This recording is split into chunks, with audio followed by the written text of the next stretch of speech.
இது குரூப் 2 2018 ஆண்டு கேட்கப்பட்ட கேள்வி. 2015 கேட்ட பர்சன்டேஜ் கொஸ்டின். 5 ரூபாய் 80 பைசாக்களில் 20 பைசாக்கள் என்பது எத்தனை சதவீதம்னு கேட்டிருக்காங்க. இந்த இடத்துல ஆன்சர் எல்லாமே மிக்ஸ்டு ஃப்ராக்ஷனில் இருக்குது. நம்ம ஸ்டெப் 1 போட்டுருவோமா? முதல்ல ரூபாவை பைசாவை மாற்றிருங்க. ஒரு ரூபாய் எவ்வளோ? 100 பைசா. ஓகேங்களா? அடுத்து ஸ்டெப் 1 5 ரூபாய் 80 பைசா என்னென்ன ஆயிரும்? 580 பைசான்னு ஆயிரும். அடுத்து நமக்கு தெரியாத அந்த சதவீதம் தெரியாது, அதை மல்டிப்ளிகேஷன் போட்டு எக்ஸ்ன்னு போட்டுருங்க. சதவீதத்துக்கு என்ன பண்ணுவோம்? 100 போடுவோமா? Divided by 100 is equal to 20%. 20 பைசாவுக்கு தானே பர்சன்டேஜ் கேட்டிருக்காங்க, அப்போ 20 அப்படியே தூக்கி போட்டிருக்கேன். அப்போது 580 எக்ஸ் இஸ் ஈக்குவல் டு 100 இந்த பக்கம் போச்சுன்னா 2000 ஆயிருமா?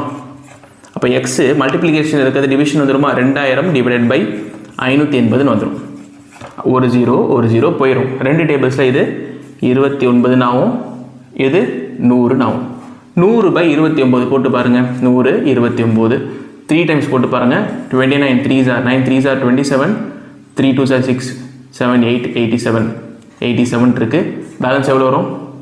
13 இருக்குது. அதாவது 29 3, அதாவது எந்த இடத்துல இருக்குது பாருங்கள்.